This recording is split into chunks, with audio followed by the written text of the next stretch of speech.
আমরা অর্গাননের এই এপিসোডে 104 নম্বর সূত্র বলবো। তোমাদের কাছে অর্গানন যার যার কাছে আছে, এখানে একটি ভেরি ভেরি ইম্পর্টেন্ট বলে এই কথাটা তোমরা লিখে রাখবা, তোমাদের কাজ দেবে। কি কাজ?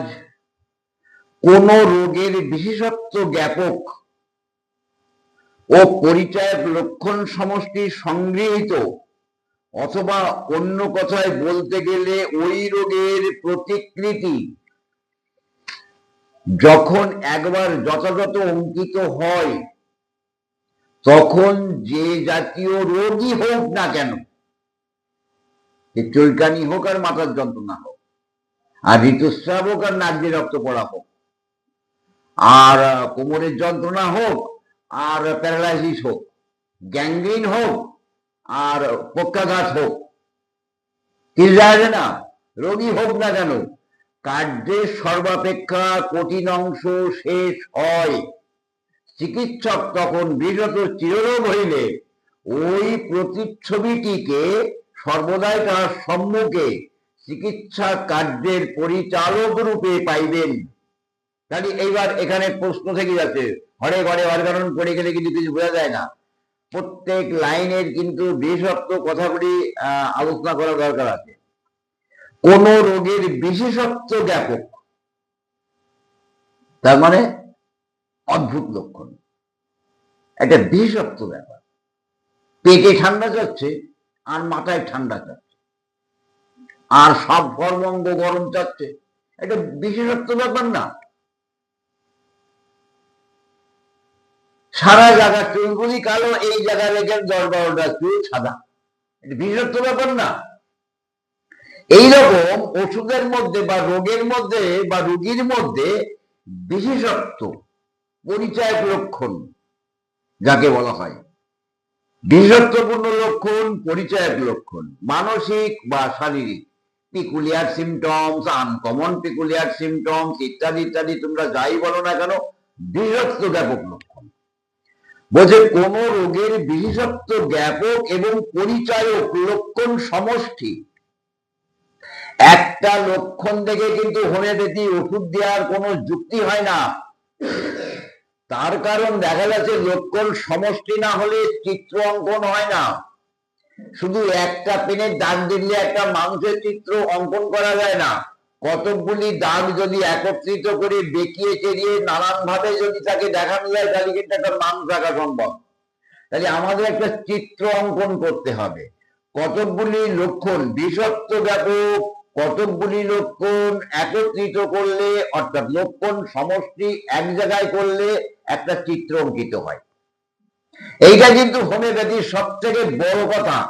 আমরা দুটো সিমটমস পেলাম, ওই বিকালে স্যার আমার গ্যাস হচ্ছে, নাও খাও লাইকোপোডিয়াম খাও। স্যার গা হাত খুব ব্যথা হয়েছে, না বর্ষাকাল হলে রাস্তা খাও, আর অন্য সময় ডাইনিয়া খাও। স্যার দেখেন এই যে ফোড়াটায় খুব ব্যথা হয়েছে, না খাও, একবার খাও। এই জাতীয় হোমিওপ্যাথি করে হোমিওপ্যাথিটা আমাদের হাতে ধ্বংস হয়ে যাচ্ছে। অমৃতময় ট্রিটমেন্টটা যদি আমরা না ঠেকিয়ে রাখি, আমরা যদি না করি, তাহলে কে করবে? কাদের করা দরকার? এটা কিন্তু মাথায় রাখতে হবে। কোন রোগের বিশেষত্ব জ্ঞাপক এবং পরিচয়ক লক্ষণ সমষ্টি সংগৃহীত, মানে কেস রেকর্ড আগে করা হয়েছে, সেই কেস রেকর্ড করার পরে ওর মধ্যে বিশেষত্ব জ্ঞাপক লক্ষণ যে সমষ্টি বা পরিচয়ক লক্ষণগুলি, সেই লক্ষণগুলি আমাদের একত্রিত করতে হবে। অর্থাৎ কেস রেকর্ড করার পরে দাগ দিতে হবে যে এই লক্ষণগুলি কিন্তু একটা অদ্ভুত অস্বাভাবিক পরিচয়ক জ্ঞাপক লক্ষণ বা বিশেষত্বপূর্ণ লক্ষণ। যেমন মনে করো আমার জল পিপাসায় ভেতরটা শুকিয়ে যাচ্ছে আর আমি এরকম করে চেটে চেটে দিচ্ছি, আমি জল খাচ্ছি না, এটা বিশেষত্ব জ্ঞাপক লক্ষণ। আমার জিহ্বাটা সরস আছে, কেউ দেখলে বিশ্বাস করবে না যে আমার পিপাসা লেগেছে, তাহলে আমি আমার জল খাই, অনার্গল জল খাই। এই যে কোনো বিশেষত্ব জ্ঞাপক লক্ষণ। পিপাসা একটা সাধারণ লক্ষণ। তা দেখো সেই পিপাসা যখন ভেতরে জলের প্রয়োজন আছে, অর্থাৎ ভেতরে আমার পিপাসা অত শুষ্কতা আমি অবলম্বন করছি, আর সেই জল খাওয়ার জন্য জল না খেয়ে আমি ঠোঁটটা চেটে দিচ্ছি। এটা অদ্ভুত না? বিজত্ব ব্যাপার না? এই বিজত্ব, যেমন মনে করো সাপোজ আমি, তোমাদের জানা আছে আর্সেনিকে জ্বলে যাচ্ছে, আগুনে পড়ে যাওয়ার মন জ্বালা, সেখানে আবার গরম সেক দিলে উপশম। জ্বালা তো ঠান্ডায় উপশম হয়, এবার গরম দিলে উপশম হচ্ছে, মানে বিজত্বপূর্ণ লক্ষণ না? অদ্ভুত লক্ষণ না? এখানে যন্ত্রণা করছে, প্রচন্ড যন্ত্রণা করছে, যে কোনো যন্ত্রণার স্থানে তাপ দিলে উপশম হয়, সাধারণ লক্ষণ। কিন্তু সেই জায়গায় যদি বরফের মতন ঠান্ডা জলের মধ্যে পা ডুবিয়ে রাখা যায়, তাহলে আমি একটু আরাম পাচ্ছি। তাহলে বিষাক্তপূর্ণ লক্ষণ হচ্ছে না? ওষুধ পড়বো, বিষাক্তপূর্ণ লক্ষণগুলি কোনগুলি? রোগী দেখবো, বিষাক্তপূর্ণ লক্ষণগুলি, অদ্ভুত লক্ষণগুলি, পরিচয় লক্ষণগুলি কোনগুলি? Mentally or physically? মডালিটিস, সর্বাঙ্গীন মডালিটিস। ঠিক এই সময় হলেই আমার এই কষ্ট হয়। অদ্ভুত ব্যাপার না? কেন তার 1 ঘন্টা আগেও হয় না, 2 ঘন্টা পরেও হয় না? এটা অস্বাভাবিক না? এই অদ্ভুত বিভক্তপূর্ণ লক্ষণগুলি আমরা টেস্ট রেকর্ড করার পরে দাগ দেব। তাহলে দাগ দিলে কি হবে? 1টা 2টো 3টে 4টে 5টা 6টা যে লক্ষণ পেলাম, বা 3টে 4টে যা লক্ষণ পেলাম, তার মডালিটিস বা মানসিক লক্ষণ সংগৃহীত করলে কি হচ্ছে? একটা লক্ষণ সমষ্টি হচ্ছে। সেই লক্ষণ সমষ্টি আমরা যদি নিজে নিজে পড়ি, তাহলে আমার মনে পড়বে না? যদি আমার ওষুধ পড়া থাকে, আমি যাকে চিনি সে যদি রাত্রি 12টার সময় এসে আমার গেটের বাইরে থেকে কাকা বা স্যার বলে আমাকে ডাক দেয়, আমি তাকে না দেখে চিনতে পারবো না? নিশ্চয়ই পারবো। কেননা তাকে দেখতে দেখতে বা তার গলার স্বর শুনতে শুনতে শুনতে শুনতে আমার কিন্তু যে জ্ঞান অর্জন হয়েছে, তার স্বরের ঝংকার আমার স্মৃতি কোষে যেভাবে আটকে আছে, পরবর্তীতে ওই ডাক রাত্রিবেলায় 12টায় ডাকলেও কিন্তু আমি তাকে না দেখেই চিনতে পারবো যে অমুক এসছে। এই ওষুধগুলি যদি আমাদের তদানুরূপ করে পড়া থাকে, তাহলে রোগী চিত্র করতে করতে বা করার পরে, এবং সেই লক্ষণগুলি বিষাক্ত ব্যাপক বা পরিচয়ক অদ্ভুত অস্বাভাবিক লক্ষণগুলি যাই বলো না কেন, সেগুলিকে দাগ দেওয়ার পরে যে চিত্রটা আমাদের অঙ্কন হবে, তাহলে সেই চিত্রটার দেখা মাত্রই আমার মনে পড়ে যাবে না? Pulsatilla, sepia, nux vomica, hepar sulphur, merc sol, natrum mur, antim crud, chamomilla, cina, any kinds of medicine. মনে পড়ে যাবে না? তাহলে এই যে ব্যাপারটা, এই ব্যাপারটা লক্ষণটি না লক্ষণ সমষ্টি, লক্ষণটি না লক্ষণ সমষ্টি, পরিচয়ক লক্ষণ বিভক্তপূর্ণ লক্ষণের সমষ্টি। এই লক্ষণ সমষ্টি যখন আমরা একটা করতে পারবো, তখন কিন্তু কোন রোগের নামকরণের উপরে ট্রিটমেন্ট হবে না, ট্রিট দ্য পেশেন্ট হবে। অর্থাৎ যখন একবার যথাযথ অঙ্কিত হয়, তখন যে জাতীয় রোগই হোক না কেন, তাকে নাক দিয়ে রক্ত পড়া হোক আর নাকের পলিপস হোক, মাইগ্রেন হেডেক হোক আর কাশি হোক, আর শ্বাসকষ্ট হোক আর কোমরের ব্যথা হোক, চুলকানি হোক আর পাছড়া হোক, আছে কি যায় না? আমাদের রোগের নামকরণের উপরে ওষুধ চয়েস হয় না। কতগুলি কমন সিমটম দ্বারা রোগের নাম প্রকাশ হয়, সেই কমন সিমটম দেখে আমাদের রোগ হয় না, অস্বাভাবিক অদ্ভুত বিরল লক্ষণ দেখে আমাদের রোগ হয়। তাহলে যে রোগই হোক না কেন, কার্যের সর্বাপেক্ষা কঠিন অংশ শেষ হয় সব থেকে, এইবার রোগী আরোগ্য হবে, তার কারণ আমি বেশ চিত্র পেয়ে গেছি। ব্যাস, চিকিৎসক তখন বিগত চিররোগ হইলে ওই প্রতিচ্ছবিটিকে সর্বদাই তার সম্মুখে চিকিৎসা কার্যের পরিচালক রূপে পাইবেন। তিনি ইহার সকল অংশে অনুসন্ধান করিতে এবং পরিচয় লক্ষণগুলি বাঁচিয়া লইতে পারিবেন, এবং সেই সকল লক্ষণের যে সমস্ত রোগের বিরুদ্ধে একটি লক্ষণ সমলক্ষণ সম্পন্ন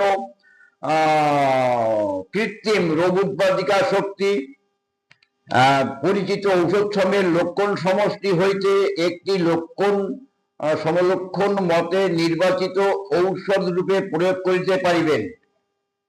অর্থাৎ যে চিত্রটা আমি পেলাম, আমি আগেই বলে গেছি, এবং সঙ্গে সঙ্গে ওষুধের যে ভান্ডার আমাদের আছে, আলমারিতে ভান্ডার আছে, বইয়ের মধ্যে ভান্ডার আছে, আর আছে এর মধ্যে ভান্ডার।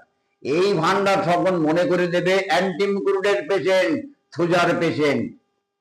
তাহলে এবং চিকিৎসাকালে যখন তিনি ঔষধে কি উপকার করিয়াছে এবং রোগীর অবস্থার কি পরিবর্তন হইয়াছে জানিতে ইচ্ছা করিবেন, তখন নূতন পরীক্ষা সময়ে তিনি প্রথম দেখিয়া যে লক্ষণ সমষ্টিগুলি লিখিয়া লইয়াছিলেন, অর্থাৎ ফার্স্ট প্রেসক্রিপশন অনুযায়ী যখন আমরা ওষুধ দিলাম, ওষুধ দেওয়ার পরে 7 দিন, 5 দিন, 3 দিন, 1 মাস, 1.5 মাস পরে যখন রোগীটাকে রিপর্যবেক্ষণ করব, তখন যে যে লক্ষণ আমার রেকর্ডে ছিল সেই লক্ষণের কোনগুলি নেই, কোনগুলি আছে, নতুন কোনগুলি উদ্ভব হলো আর কোনগুলি চলে গেল, আমি যদি প্লাস মাইনাস করি আমি জানতে পারবো না? নিশ্চয়ই জানতে পারবো। আমার ওষুধ কাজ হয়েছে কিনা আমি জানতে পারবো, পারবো তো নিশ্চয়ই। হেরিংস কিওর লটা যদি আমরা পড়ি, তাহলে আরোগ্যের যে গতিগুলি, সেই গতি অনুসারে কোন কোন সাইন অ্যান্ড সিমটমস বা কি ধরনের মেন্টাল দেখলে রুগী আরোগ্যের দিকে পৌঁছাচ্ছে, কোন কোন লক্ষণ দেখলে আমরা রুগী ক্ষতির দিকে পৌঁছাচ্ছে, আমরা যে জানতে পারবো, তাতে আমরা পরিষ্কার বুঝতে পারবো আমার পূর্বের ওষুধটা সঠিক ছিল না ভুল ছিল। যদি সঠিক থাকে তাহলে তার মধ্যে স্বচ্ছন্দতা বোধ আসবে।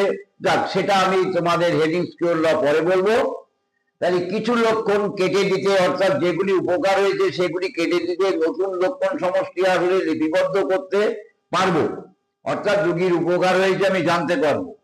তখনও যদি পূর্বের চিত্রের সাথে সিমিলার থাকে তাহলে পূর্বের মেডিসিনটা দেব, আর যদি নতুন করে আর একটা চিত্র অঙ্কন হয় তাহলে আমি সেই দিকে পৌঁছাবো। বলা হচ্ছে তিনি প্রথম দেখিয়া যে লক্ষণ সমষ্টি লিখে আসবেন লইয়াছেন, তা হচ্ছে যে যে লক্ষণ প্রশমিত হইয়াছে সেইগুলিকে কাটিয়া দিবেন, যেগুলি আছে সেইগুলি চিহ্নিত করিবেন, আর যেগুলি নতুন আসিয়াছে তাদের লিখিয়া লইবেন। তাই নতুন আসলে লিখে নিতে হবে, নতুন সিমটমস এইগুলি ছিল না, অর্থাৎ এখন ছিল না, না আগে ছিল, না জীবনে কখনোই অনুভব করিনি এমন লক্ষণ। এই লক্ষণগুলি অনুরূপ ভাবে বর্ণনা করে লেখা হবে। যদি চাপা দেওয়া কোনো রোগ লক্ষণ থাকে সেগুলি হলে লিখতে হবে। যদি জীবনে সে কখনোই এমন ধরনের কষ্ট, এমন ধরনের রোগ লক্ষণ দেখেনি কখনো, তাই হলে সেইভাবে লিখতে হবে। যদি না আসে না লিখবো। কি উপকার হয়েছে আমি জানতে পারবো। তাহলে রোগী চিকিৎসার সব থেকে বড় কাজটাই কিন্তু আমার হয়ে গেল। কি হয়ে গেল? রোগীর কেস রেকর্ড হয়ে গেল, ওষুধ নির্বাচিত হলো। শুধু প্রয়োগ করতে সময়, এবং প্রয়োগ করো, ধৈর্য ধরো, ওষুধকে কাজ করার সময় দাও। তাহলে আমরা যদি এভাবে কেস রেকর্ড করে ওষুধ না দিই, তাহলে আমরা কোন লক্ষণের উপরে ওষুধ দিলাম, আর আমরা কি ওষুধই বা দিয়েছিলাম, আমাদের যদি রেকর্ড বুক না থাকে, আমরা তাহলে আমরা কি করে জানতে পারবো 15 দিন বাদে যে ওই রুগীটাকে এই ওষুধ দেওয়া হয়েছিল? আরে ঈশ্বরের একটা চিত্রগুপ্ত বলে কেউ আছে যে ওই পাপ পুণ্যর বিচার করে, পুরাণে বলে, বেদে বলে না, পুরাণে বলে। যাই হোক, তো আমাদের ব্রেন তো ওটা ধরে রাখা সম্ভব নয়, তাহলে আমাদের কিন্তু একটা চিত্রগুপ্তের খাতা করে রাখতে হয়। এই রোগীটাকে এই রোগ লক্ষণে এই ওষুধ দেওয়া হয়েছে। দেখো, রুগী আসলো আর 2 কথা শুনে ওষুধ দিয়ে দিলাম, আমার ডাক্তারখানা ভরা, রুগী প্রচুর টাকা হয়ে গেল, রাত্রি 11টা 12টার সময় গুছিয়ে দেখলাম 4-5 হাজার টাকা, 8-10 হাজার টাকা হয়ে গেল, আমি বাড়ি গেলাম আনন্দ করতে করতে। আচ্ছা, সঠিক কাজ কি করলাম? আমি করলাম? এই রুগীগুলি যখন হয়তো উপকার হলো, বেশ পার্সেন্টেজ উপকার হলো, তাই যখন 15 দিন বাদে আসবে তখন কি ওষুধ দিয়ে উপকার হয়েছিল আমি জানতে পারবো? কোন লক্ষণের জন্য আমি ওষুধ দিয়েছিলাম, কি কষ্টের জন্য ওষুধ দিলাম আমি জানতে পারবো?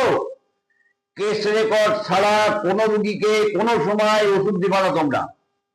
যে শিক্ষা ছোটবেলা থেকে গ্রহণ করবা সেই শিক্ষাই একদিন তোমাকে বড় করে তুলবে।